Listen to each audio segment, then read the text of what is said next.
TÜRK IT is the podcast about German-Turkish relations. We talk about classic topics like economy, politics, history, and security, but also about shared culture, from football to the arts. In conversations with experts, we explore the challenges and highlight the potential of a strong bridge between Germany and Turkey. Hoş geldin and welcome to the TÜRK IT podcast, here with another interview from Istanbul. And today we want to talk a bit more about the youth here in Turkey, about debating as a skill amongst the youth, critical thinking, and also the educational system in general, and see some of the differences, the approaches also towards foreign countries like Germany. And for that, I welcome very warmly, in fact, you're welcoming us, Yavuz, at your very beautiful studio. Hoş geldiniz. Hoş geldin. And Hoş bulduk, you're going to say. Hoş bulduk. Okay, Yeah. that's clear the name. I say you come with with happiness, and you're going to say hoş bulduk. Hoş bulduk as a response. Yeah, as a okay. response, See the educational elements, we're already right in there. Perfect. Yavuz, you, and I'm very happy that you took the time for us here, you play an important role in my fascination for Istanbul and Turkey in general, because 10 years ago, you organized the international debating tournaments here in Turkey, Istanbul Open. We followed there for many years. And so maybe let us start a bit with this sharing aspect of debating, because you've done a substantial job. We speak later also about your other activities, but a substantial job in helping young Turks developing debating and public speaking. Maybe just to give us a little insight, because maybe you know it, but maybe the audience doesn't. What is the key benefit or the key essence of debating, and why do you advocate it so much? This year is my 20th year on debating. Mm-hmm. I started in 2005 debating, and it's like now I'm 40 years old. So firstly, I started in university. I came to Cologne and Berlin a couple of times. In Cologne, I debate tournament, and in Europe, I participated in many tournaments. And in the first part, I was in the university student joining debating tournaments in Turkey and outside of Turkey. And when I go to outside of Turkey, the high school students were beating us in debating tournaments. In English. In English. Always English language. Always. As a shared space. So it's like, when I go back to Turkey, I said it should be, in Turkey, it should start in high school as well. Because the high schoolers beat us when I was in university. So we started after my graduation in 2009-10. We started in high school level in Turkey debating, and now almost every part of the country right now, there are high school kids, they're debating. It wasn't before 2009, it was not as it is today.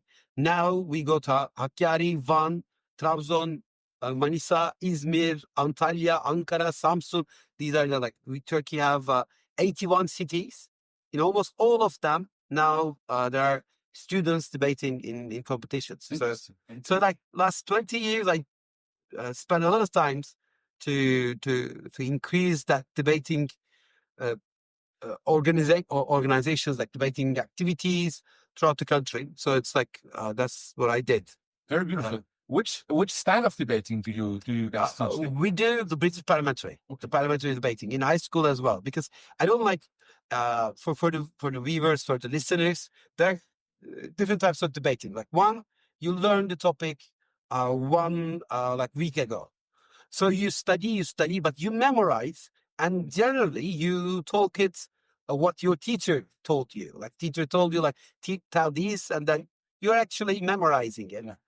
So, but in the parliamentary debating, you learn it 15 minutes ago, which means you need to read books, and then watch movies, and then the documentaries before the tournament. And you should change your lifestyle. Absolutely. You should always read, because the topic can come from the Turkish in relations with NATO. The topic can come from love, like a love affairs. Topic can come from the football. Also, it may be a fictional topic. Just to show maybe the extreme of it, I remember my first topic in my first tournament was in Netherlands. It was, is Jesus, or what's Jesus as a communist? You know? Yeah. I mean, this is the level of abstract thinking. And just to fill up, maybe it's a 7-minute speech that you have to prepare in 15 minutes. So there's no chance anyone can prepare like using technical devices. It doesn't even make sense, right? Yeah, I learned it like in emotion in Cambridge University. Japan should have its own army. I said like, Japan doesn't have an army? So is it like that? So it was like that. So like, after I learned it, Japan doesn't have that much of like a huge army. It has some restrictions after the Second World War. So it's like, oh, you learn it. I mean, I have no idea about feminism before university. I didn't learn things. And then in the university, there are a lot of motions. There are a lot of debate topics on feminism. So you need to learn like what's the first wave feminism. What is it? Yes. And I had to learn. All these topics were very early on. Because you lost it. You go and then you lose the game. So then you come back and then, okay, I should learn because it can come again. So this is very important for high schoolers. Because in this time, now we're living in a time that they reach everything through their smartphones. They don't put it to their mind. So through debating, they really learn it. Because there's a statistic: if you read, you learn 20% of what you read. If you listen just to your student, your teacher, you learn 10%. But if you read and tell it to other people, you learn, and then you tell it to other people, you learn it 90%. You don't forget it. If you tell some people that's what feminism is, then you learn it. Yes. That's because, so debating makes people better public speakers, because I can say, if I give you a public speaking training, and if I teach you how to speak and how to increase your voice, you can't do it. Because it's I give those trainings to public speaking trainings, but it's not possible, because sometimes your voice does like you don't have that control. Also, moreover, it's you get afraid because a lot of people are watching you right now, but then what should I do? And my hands. Exactly. So, but if I give you training, okay, you can improve a bit, but through debating, you every year, 50 times you're on stage. Yes. You need to learn it. And I think it's a natural development. I've gone through different consulting assessment centers and coaching formats. And essentially, in my opinion, they teach you many things that naturally you have to do also during debating. They record you on video, you record yourself to improve your speech already in debating. They try to give you the hand gestures. I agree. I at least would argue that if you are in a very deep, honest conversation, you naturally become more active with your body language. It's just a phenomenon over time that you have to do it. I mean, like in 10 debates, you're okay. And then 20, 40, 50, every time you're on stage, they look at you. You need to learn how to calm yourself. You need to learn and look to people, and you need to learn how to use your hands. Yes. So it gives that. And what I see, I was giving a training last night. Any leader and that they're like almost any leader, they're good speakers. I mean, Nelson Mandela is a great orator. Like Mahatma Gandhi is great orator. Malcolm X, Muhammad Ali, they're great orators. Like they speak very well. So if you want to push people to do something or not to do something, you need to convince them.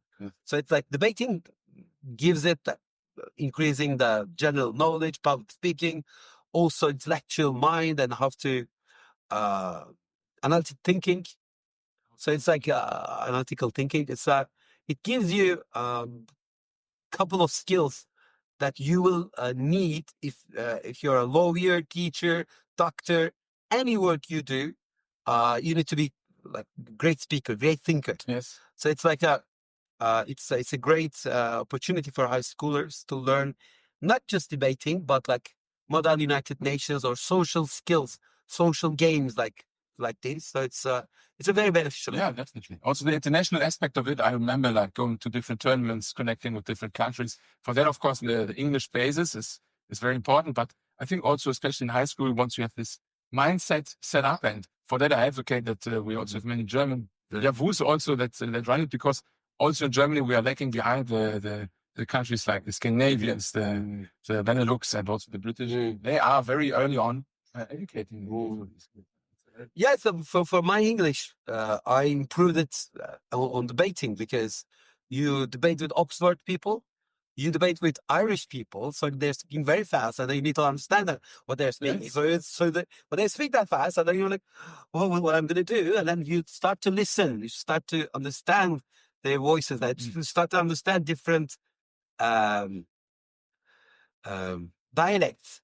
So like that, so it improves you on speaking better English. Yeah. So it's like it worked for me. It worked for many of my friends, and then and also, as you said, like I have friends now from UK, from Ireland, from Scotland, from Germany. Yeah, of So course. we met like 10 years ago, from Russian friends, like all over the world. I have connections. Like, Thanks to that. it's great.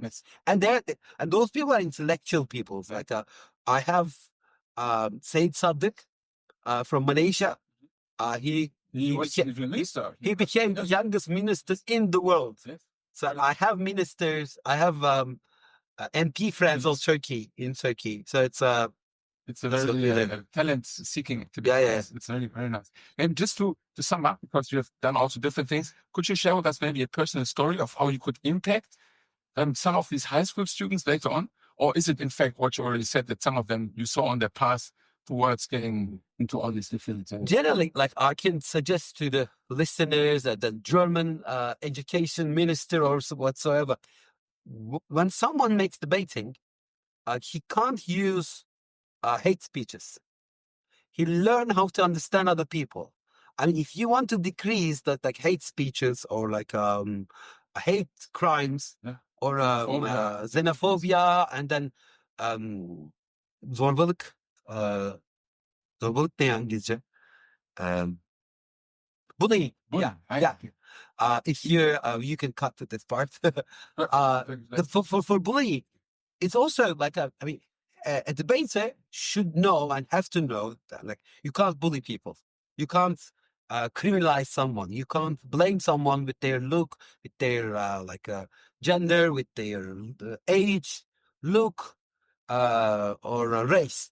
So it's like it increases people's understanding of others, and when you do it, generally in the schools, intellectual students are joining it, and those students generally becoming important people in the future. Take responsibility. Yeah. Speak up. Yeah. So if you improve debating in high schools, then in 20 years' time, your MPs, your managers, your leaders will be more tolerant people. So it's like that's for my story.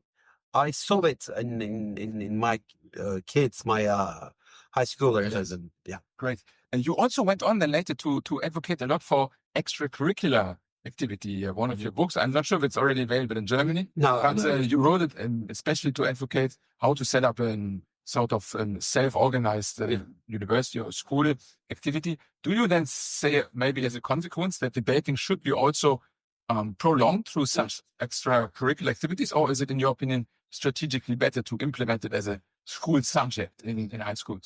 For me, it's it can benefit the school subject, but it is out of school state, because school is boring. Okay, like I mean, for everyone. I mean, like it's you learn a lot. I mean, for kids, when we call the term extracurriculum, I think it's wrong usage. So I debate on that usage on the book, because when you say extracurriculum, it's like there's a curriculum, and then you also do the curriculum itself right now to improve one person's like public speaking, their understanding of the world, their team work, or their communication skills. So it's like it is inside the curriculum. I mean, when you do scouting, it is inside the curriculum, because you learn how to say no to the technology. You learn how to wake up at 5 o'clock. You learn the nature when you do scouting. I mean, these are the things that we want to learn, teach to our kids. I mean, why teaching biology is more important than teaching the kids how to be punctual, how to live on the environment. I mean, why is that on the curriculum, biology, chemistry, but not scouting? not debating, not chess, not like game designing, not designing the planes, like drones. Yes. So these are the curriculum, I think. Like we do the curriculum to make to make those kids be like designer. So the curriculum should should have that designing practices. Yes. Yes. But we don't. We not just in Turkey, in Germany, in UK, in many schools, we teach them a lot. We don't practice them a lot. Yes. Yes. So I think we teach. I mean, it's much. So you argue that it's easier to practice something if it's outside of the school subjects wise, but isn't then the risk higher that maybe just a very few amount of students will get in touch with it because it's basically left to themselves to decide, right? I'm saying all schools' mind should be out of school. I mean, what is out of school thing? I'm not saying this book is not saying that. Ivan Ilyich says like a okulsuz toplum, which is a schoolless society. There's a book called like that. I don't know in English how they call it, but without school society, something like that. So I'm not saying it. I'm saying school is good, but school's chemistry lesson should include scouting. School's biology lesson should include scouting. School's like a literature lesson should include debating. Interesting. So they will incorporate practical activities. So it shouldn't be extracurricular, but it should be the curriculum itself should be extracurricular. Should consist all the things that I said. Interesting. So it's I'm debating that. Also, I'm also telling on the class in high schools and then universities are extremely important. I mean, it's not.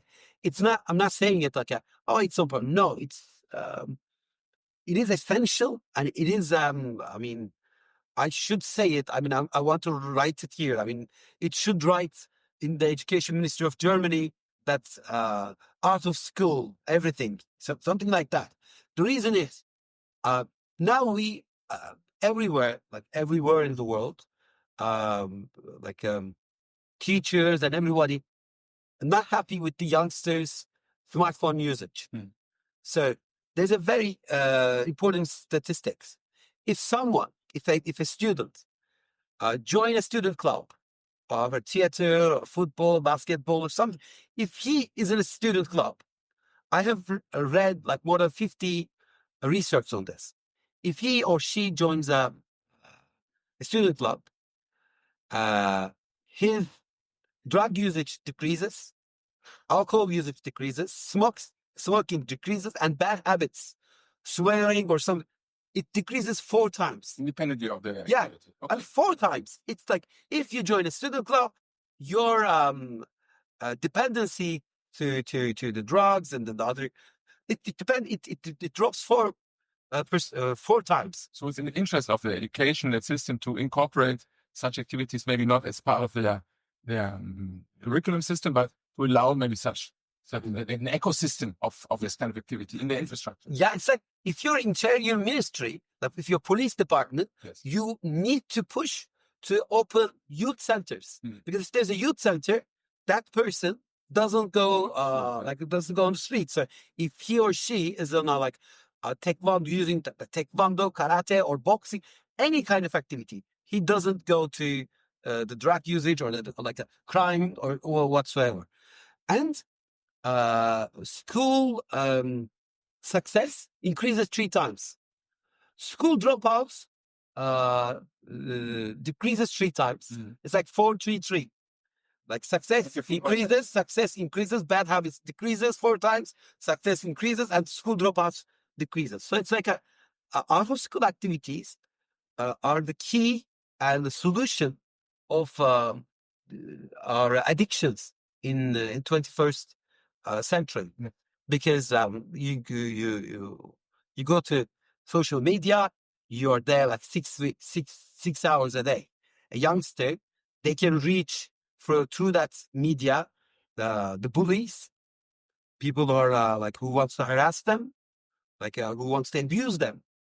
Also, their mind blow up, they 6 hours of social media, 6 hours of games. So I can say to the listeners, if there are like parents, they should know that if their kid is addicted to something, you need to find a good habit for them.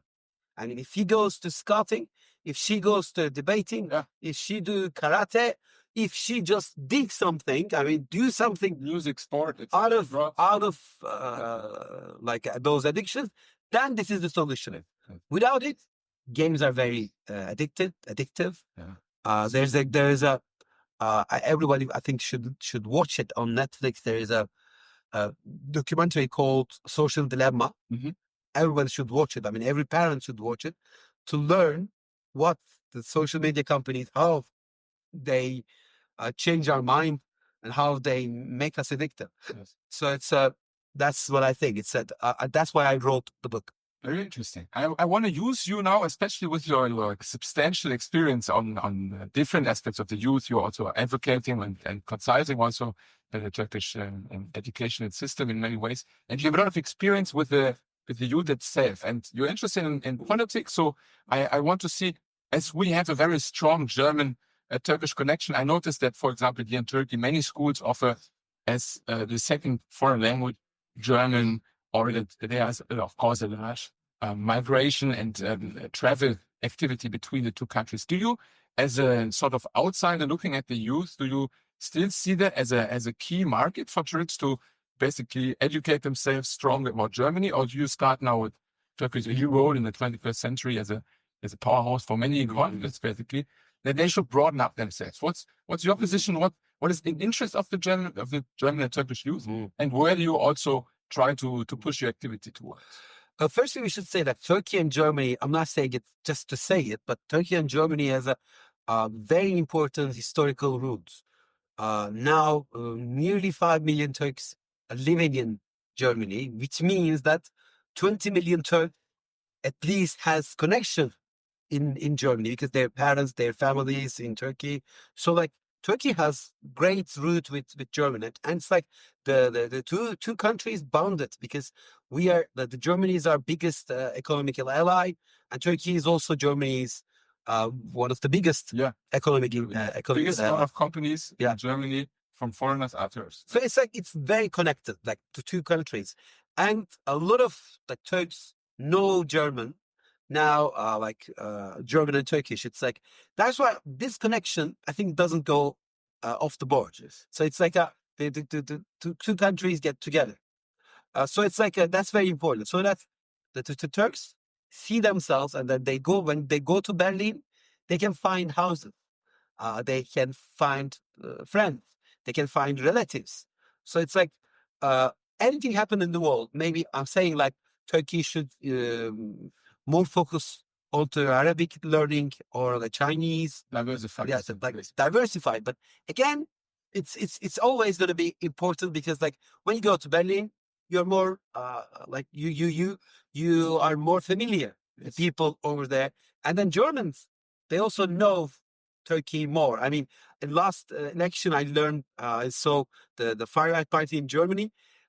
They said we have no problem with Turks, but the newcomers. But even in the right-wing party, it's funny, there's a French side that advocates for Turkish second and third generation Germans because their conservative values may be aligned. And it's interesting how deep Turkey as a topic and maybe the migrants have aligned in every political party. There's an outlet that is advocating in their favor also. Yeah, it's changed. Like presence. In Germany, like hate speeches against Turks, not going to be that much. I mean, it's not. There are, but like it's not going to be. The Turks are not as other migrants in Germany right now. Like so, it's like. And German know that. I mean, German far right party also know that. So it's like it's not going to be that much hate speech or hate crimes against Turks. So it's that's one part. The other part is like I think Turkey teaching a lot of German language in their schools. I mean, strategically, I think it's much. It should be diversified. It's like there should be like African studies in schools. There should be like Arabic studies, more Arabic teaching, more Chinese teaching. Because when you look at like next 30 years of time, the Arab world's economy increasing. They're spending a lot of like investment. They're not now just using the oil money. Also, there's China coming, like increasing everywhere in the world. So it's like for me, there are other chances rather than Germany. Maybe it's a sign also of Turkey becoming a real big power, because large foreignly connected countries like Britain, America, they have their local language experts in all types of languages. Yeah. Maybe it's a sign that you want to diversify also for Turkey to become that strategic powerhouse. You know, Turkey is I think the third country in the world who have more embassy in the world after UK and China. I think it should be Turkey, or third or fourth. For sure, in Africa. So everywhere. Turkey is like everywhere right now. So in fact, Turkey is increasing power right now. And after the Trump administration, after the new paradigm in the world about military or something, and Turkish military power, also military technology increased last 10, 15 years. Now Turkey is a very key country for security in the region, security for Europe. So it's funny that 10 years of time we were saying like, oh, we should be part of EU. Yes. Now the European Union will want to be part of keep your army inside. Yes. Yeah, so because it's without Turkey, it's Europe's security is not that safe. No. So there's Turkey's importance increased last 5 or 6 years. How do you right now perceive when you speak with the youth? What is their outlook on the different countries, maybe Germany or otherwise international? In Turkish youth, in last 20 years, the education system and university investments in Turkey and Turkish economy growth, and right now Turks doesn't understand how they live and how their life is right now. They have problems in Turkey. Almost all Z generation have those problems. Like if you ask the Turkish youth, do you want to live outside of country?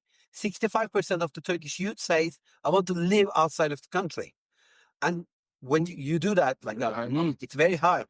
If you ask to the French youth, 70%. If you ask to the British youth, 72% wants to live abroad. Because this generation doesn't want to live on their country. So why is that? Because they feel like they are oppressed on their country, and politically, economically, and they see like there are better solutions, better opportunities outside, because the social media makes everyone like your life sucks, your life is bad. Yes. There are other opportunities. See what's going on in Dubai. See what's going on. Like 20 years ago, I didn't have that much of connection. Like how German Hans living, yes. How you live. So right now, I go and I look at it. Oh, in Germany they live great. In Dubai they live great. Oh, in UK they live great. So everyone sees other people's life. So it's like in Turkish youth also, they want to live abroad, and that Germany is like one of the hub spots. And so they want to go, and then because they have friends over there, they have like connections over there. So it's like, but however, it's going to be very hard for youth to accommodate those countries, because when they go there, I read a lot of stories that Turks are saying that a big disappointment. Yeah, there are like racism everywhere in the world. Like it's the connection between people. I mean, jokes. There's no chai. It's like in Turkey. Yes. There's like, you don't understand my jokes because like you're a German mind and there's a British mind. So people are like being unhappy when they go, because they say Turkey was bad. I didn't like it. I went to Germany. I went to UK. No, it's not. So it's like it's very hard times for youth, yes. Not for Turks, but not for Turkish youth, but also German, because of the social media's impact on them. Like almost all countries, this generation is the generation that poorer than their peers. Yeah, they will be. Yes. So they're going to be. I mean, I'm richer than my family. Yes. My family is richer than his parents. But this generation, everywhere in the world, not just in Turkey, no. There's a term called need, not in education, employment or training system. So there are a lot of need youth, like it's nearly 30% in Turkey and more than 20% in Germany. The youth doesn't work, doesn't go training. They stay at home, and they're like home kid, home youth. So it's like that's a global phenomenon. Yeah, that's so it's like is reflecting then. Turkey has those problems as well. So it's I mean for youth, it's going to be hard and challenging career years. Yeah, but we're going to see. Let's hope. My personal experience from now living 3 years in Italy, it is a very full experience. But the most big benefit you see then coming back to your country and trying to grow a natural confidence and also will of change to improve than your country, having once have had this outside experience. So worst case, at least that I hope that all these individuals who then come back maybe to Turkey will be like you, like others, able to make an activity for the community and improve their surroundings. Yeah. Yavuz, thank you very much. It was very valuable insights. And who knows, up until next time, and good luck with all of your activities. Eyvallah. TÜRK IT is the podcast about German-Turkish relations. We talk about classic topics like economy, politics, history, and security, but also about shared culture, from football to the arts. In conversations with experts, we explore the challenges and highlight the potential of a strong bridge between Germany and Turkey.